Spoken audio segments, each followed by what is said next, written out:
The 1990s home is one that is often overlooked as not having a distinct style. But as you think back on that time, you find that there were plenty of distinct things that make a home a 1990s home. Yes, the things were pretty neutral, but the objects around the house are what define the decade. During the 1990s, wallpaper and solid color walls were out, while texture was in. Sponge painting walls became ultra trendy, and the do-it-yourself trends of the 1990s made this the perfect way to dress up a room. This technique was very forgiving, and novice painters everywhere tried their hand at it. The outcome, however, wasn't always the best, and thankfully, this trend was short-lived.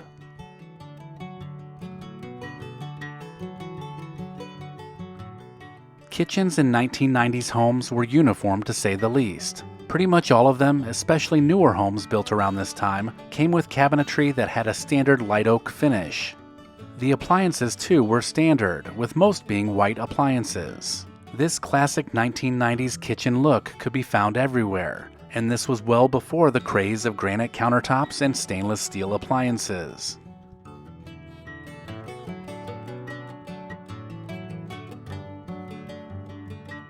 One thing that wasn't lacking during the 1990s was CDs. These compact discs replaced the cassette tape in the early 1990s, and collections of CDs could generally be found in every room. With so many CDs floating around the house, it was important to stay organized, so special cabinets, CD towers, and storage books began to be sold during this time.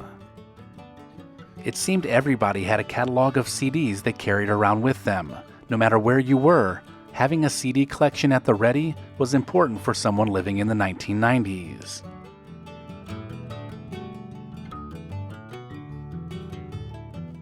Speaking of CDs, how many AOL trial CDs did you have laying around the house?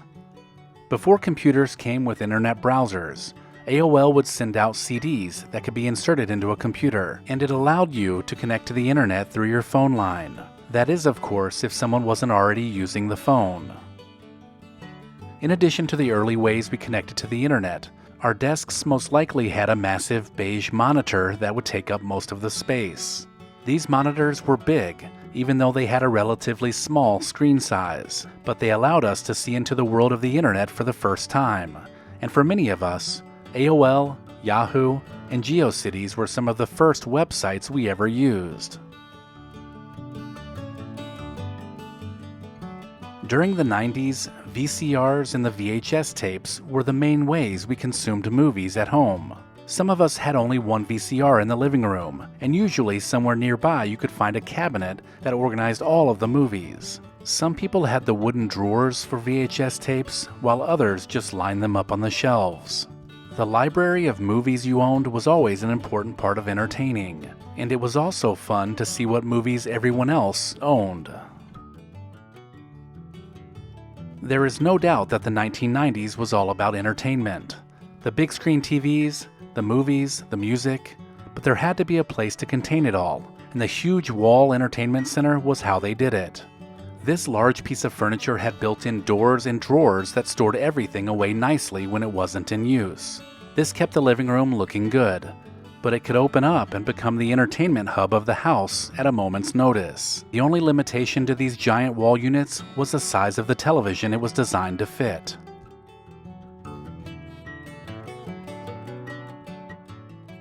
Back in the early 90s, things were moving pretty fast.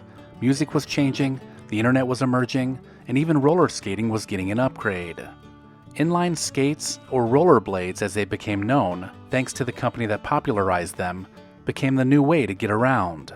These futuristic skates looked like moon boots, and kids of all ages seemed to have a pair. The addition of a pair of rollerblades to just about any activity made it more edgy and cool, and for a time they could be found in most homes.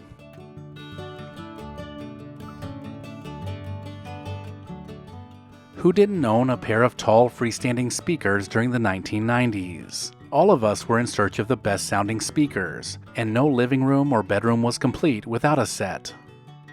These sometimes large speakers sounded better than the standard built-in speakers, and everyone wanted to hear that chest-pounding bass. During the 1990s, movies and music were just better with loudspeakers.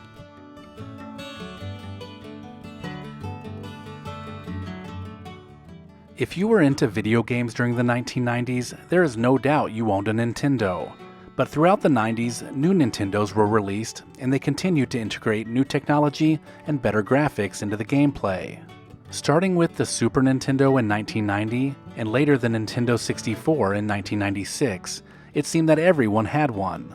This was the beginning of the end for outside play, as everyone wanted to be barricaded in a bedroom playing video games by the end of the decade.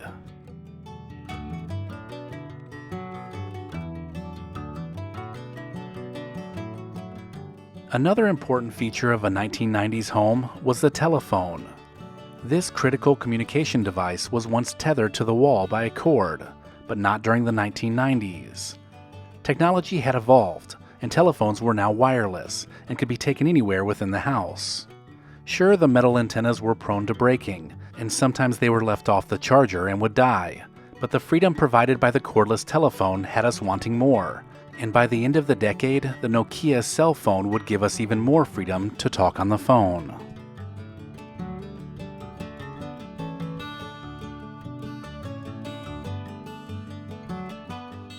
Track lighting was something that was really prevalent in homes during the 1990s as well. Mostly left over from the 80s, these canister lights could be slid back and forth along the track and could be adjusted to point in different directions. During this time, we also saw recessed lighting emerge as a more discreet way to light a room. Today, we see recessed lighting everywhere, but during the 1990s, it was often just in kitchen or dining rooms, and they were usually the eyeball style of lights that could be used as a spotlight.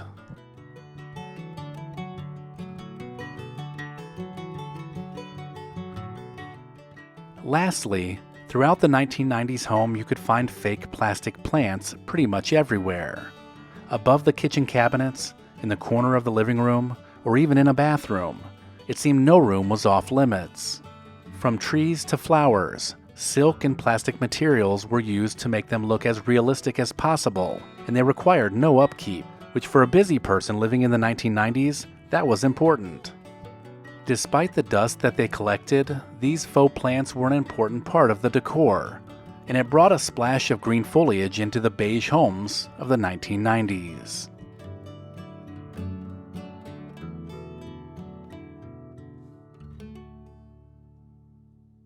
If you enjoyed this video, click on this playlist to watch even more. And as always, thank you so much for watching.